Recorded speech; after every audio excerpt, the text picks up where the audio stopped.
Berikut adalah analisis cerita Tenchu dalam beberapa cabang filsafat.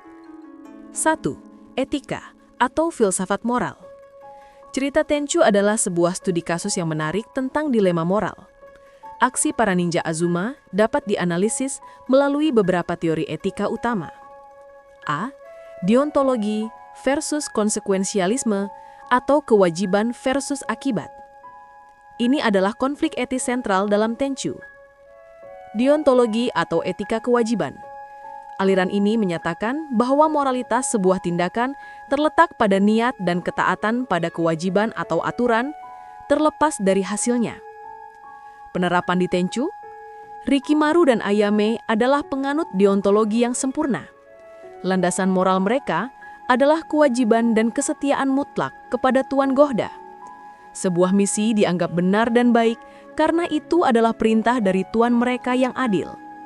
Mereka tidak mempertanyakan moralitas dari membunuh target A atau B. Yang penting adalah tugas itu harus dilaksanakan sebagai wujud pengabdian.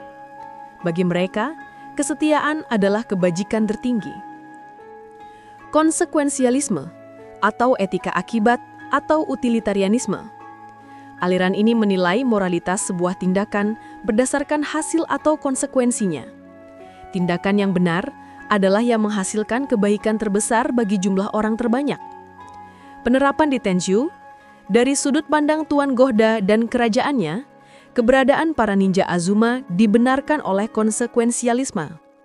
Membunuh satu pejabat korup atau satu pedagang serakah, tindakan yang secara inheren buruk, dibenarkan karena akibatnya adalah menyelamatkan ribuan rakyat dari penderitaan, kelaparan, dan perang. Mereka adalah pisau bedah yang menghilangkan kanker dari tubuh masyarakat untuk menyelamatkan keseluruhan organ. Cerita Tenchu menunjukkan bahwa para ninja hidup dalam tegangan di antara dua etika ini. Mereka bertindak atas dasar kewajiban untuk mencapai hasil yang bermanfaat bagi banyak orang. 2. Filsafat politik. Cerita Tenchu pada dasarnya adalah drama politik yang dilihat dari balik layar. Ini mengeksplorasi konsep kekuasaan, keadilan, dan stabilitas negara. A.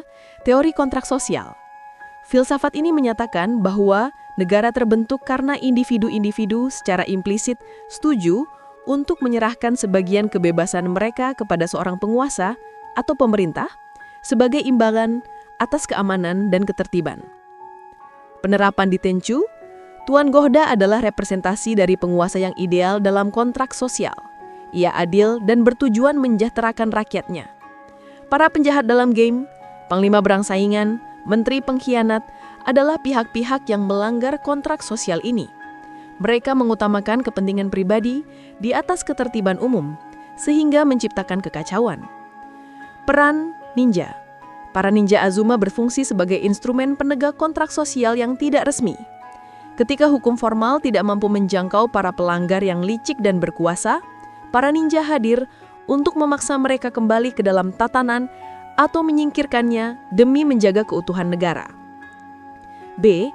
Raison d'etat atau alasan negara.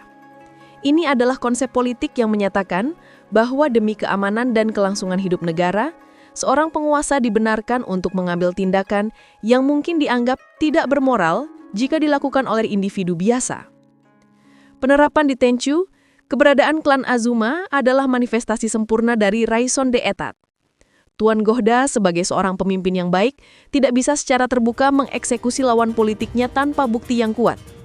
Namun demi kestabilan negaranya, ia menggunakan para ninja untuk melakukan pekerjaan kotor tersebut. Tindakan spionase dan pembunuhan yang dilakukan Rikimaru dan Ayame adalah ilegal dan tidak bermoral dalam konteks biasa, namun menjadi perlu demi kepentingan negara yang lebih besar. 3. Eksistensialisme. Cabang filsafat ini berfokus pada individu, kebebasan, dan pencarian makna dalam dunia yang absurd. Penerapan di Tenchu, kehidupan seorang ninja Azuma adalah sebuah pilihan eksistensial. Mereka memilih mengabdikan hidup mereka pada sebuah tujuan yang lebih besar dari diri mereka sendiri.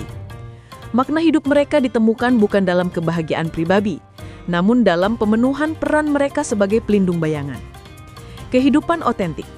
Bagi Rikimaru dan Ayame, hidup yang otentik adalah menjadi ninja yang sempurna, setia, efisien, dan tanpa ego.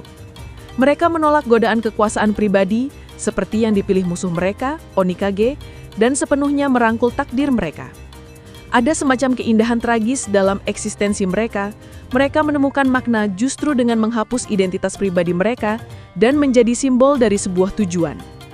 Secara ringkas, cerita Tenchu adalah perenungan filosofis tentang bagaimana individu yang hidup dalam bayang-bayang dapat menegakkan keadilan, menjaga stabilitas, dan menemukan makna melalui jalan pengorbanan yang sunyi dan penuh pertumpahan darah.